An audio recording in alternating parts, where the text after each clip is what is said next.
첫 번째, 고조되는 중동 갈등에 대해서 말씀을 드릴 건데요. 우선은 요 이스라엘과 팔레스타인 하마스 간의 전쟁 상황에 대해서 어떤 배경을 가지고 있냐에 대해서 먼저 설명을 드려야 될 것 같은데요. 요게 일단은 이스라엘의 지도입니다. 이스라엘이라는 국가가 1948년에 건국이 됐습니다. 유대인들의 국가예요. 이걸 누구의 도움으로 세웠냐? 미국계 유대인의 도움으로 세웠습니다. 그러니까 사실상 미국도 뭐 암암리에 나오는 얘기긴 하지만 유대인의 나라다라는 얘기들이 되게 많이 나오잖아요. 미국의 지원을 많이 받고 건국 때부터 지금까지도 미국의 지원을 계속 많이 받고 있는 나라로 유명한데요. 근데 이스라엘의 문제가 뭐냐면 이스라엘이 건국되기 전까지만 해도 여기는 팔레스타인이었다는 거예요.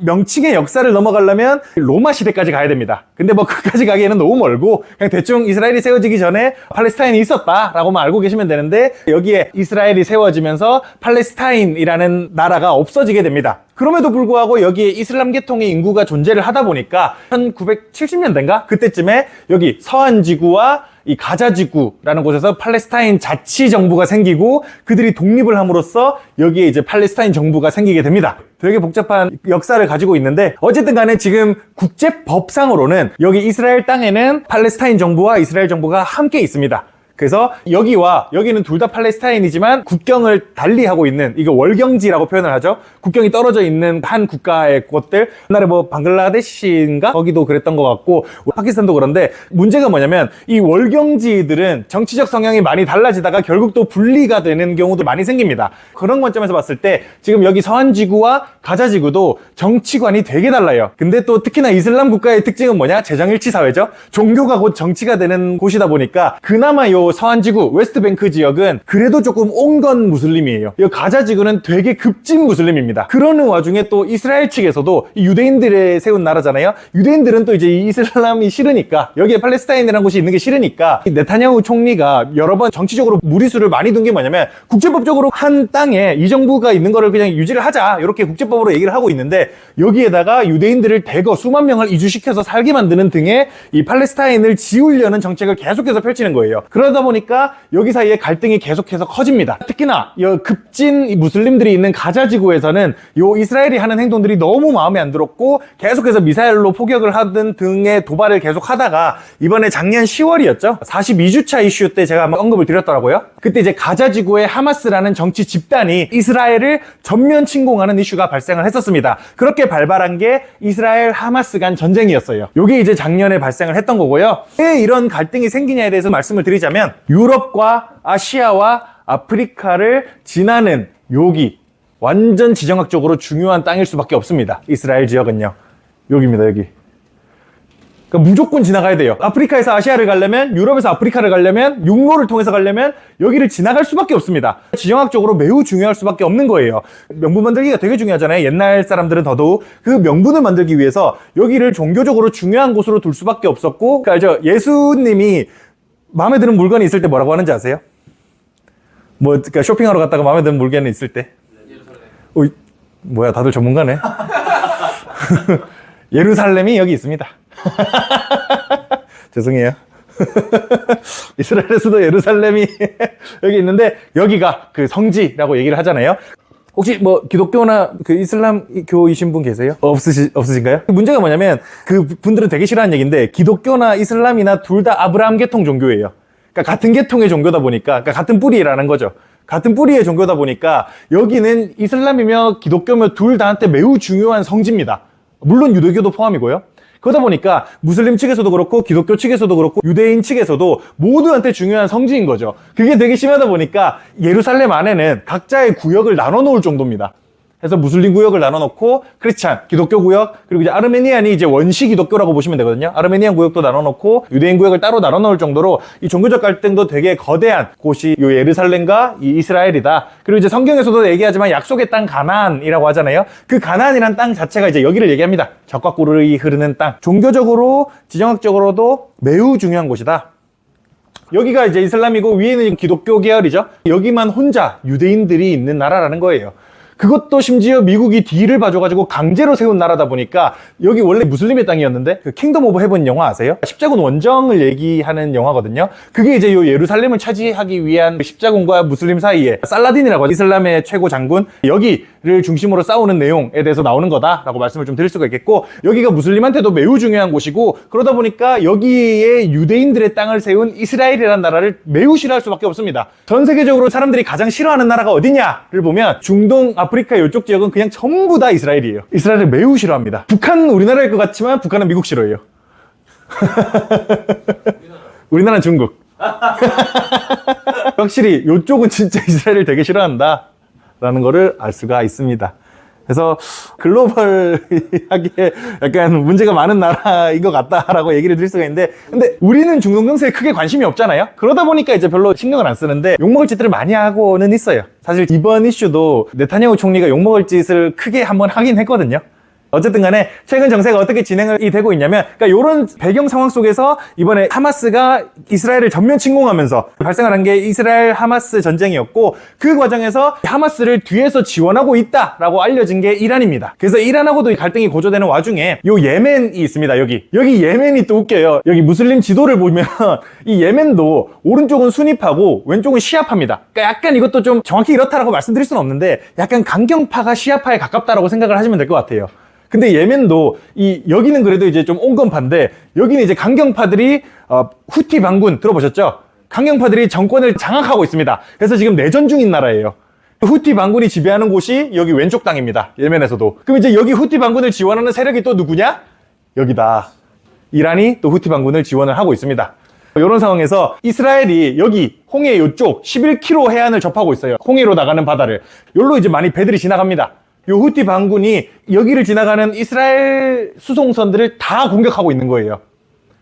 그러니까 요게 여기서 이제 이란의 사주를 받았다라고 얘기를 많이 하고 있는 거죠. 그래서 홍해로 지나가는 컨테이너선들이 급격히 줄어가지고 스웨즈나 그런 얘기들이 많이 나오고 있잖아요. 네타냐후 총리가 또 한 번 미친 짓을 한 게 뭐냐면, 시리아에 있는 이란 영사관을, 시리아에 주재하고 있는 남의 나라 영사관을 비행기로 타격을 했습니다. 이거 근데 매우 외교적인 결례거든요. 그러니까 차라리 이란을 친 것도 아니고 시리아에 있는 이란의 영사관을 공격한 거예요. 말이 됩니까? 미국의 이제 존 볼턴, 그 옛날에 트럼프 때 국방인가 그쪽을 이제 담당했던 사람인데, 존 볼턴도 매우 강경파인 사람이거든요. 그 사람조차도 이건 진짜 선 넘었다, 이스라엘이 선 넘었다라고 얘기할 정도로 되게 외교적인 결례를 했습니다. 그래서 이란 영사관을 폭격을 해가지고 이란 홍영시비대 고위지휘관들 7명이 사망하는 이슈가 발생을 했었습니다.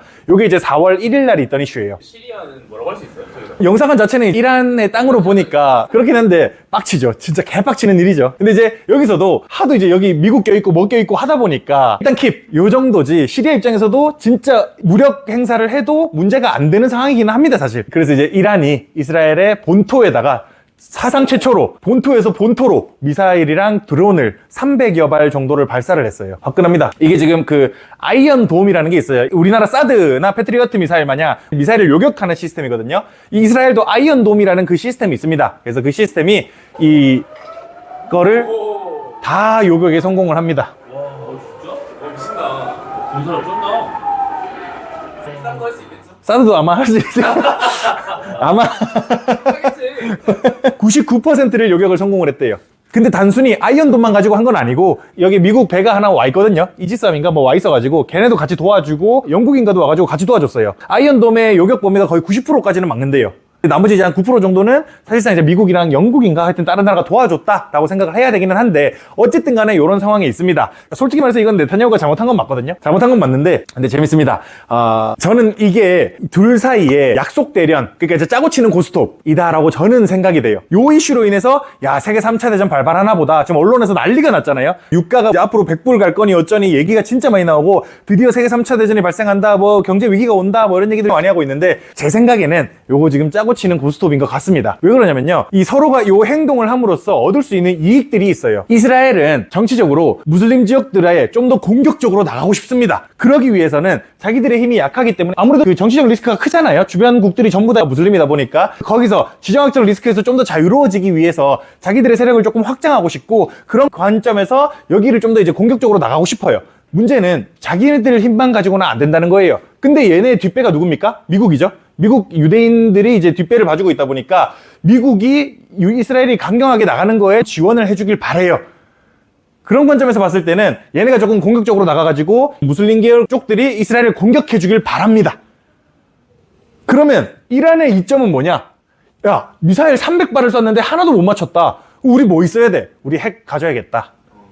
명분이 됩니다. 그러니까 충분히 고스톱을 짜고 칠 만한 환경이 있다는 거예요. 둘 다 이제 정치적 이익을 챙길 수가 있다는 겁니다. 한 번 더 보실래요? 뭐, 튕김에. 와 진짜 멋있다 뭔가.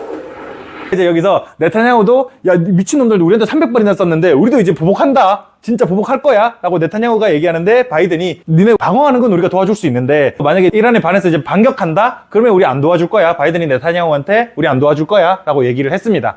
그런 관점에서는 이스라엘이 더 이상의 보복을 할 수 있을까에 대한 얘기가 나오고 있는 거죠. 그래서 만약에 네타냐후 측에서 더 이상의 보복이 없으면 이 이상 확전은 없습니다. 뭐 기장감이 커지고 뭐 보복할 거다 어쩐다 이런 얘기가 나오고는 있지만 그럴 가능성이 좀 낮지 않나 라는 게 저의 생각이기는 하거든요. 주 시리아의 이란 영사관을 친 것부터가 이미 선 넘었는데 여기서 또 설마 선을 넘을까? 이거는 좀 이스라엘 측에도 꽤나 큰 정치적 부담이 될 수가 있거든요. 특히나 네타냐후 총리한테. 그래서 좀 지켜봐야 될 문제가 되기는 하겠지만 시장이 예상하는 것만큼 긴장감이 커질 것 같지는 않습니다. 제 생각에는요. 일단은 요 정도가 된다라고 말씀을 좀 드릴 수가 있겠고, 그래서 정리를 드리자면요. 유대인들의 국가인 이스라엘은 건국 당시부터 말도 많고 탈도 많은 국가였습니다.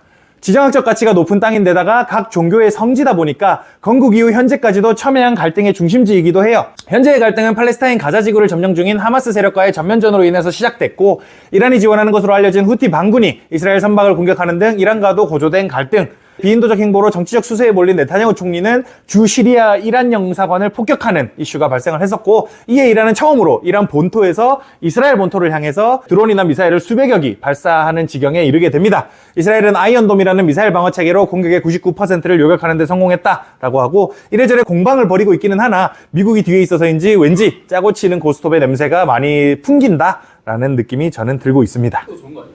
예? 싸우는 게 좋죠.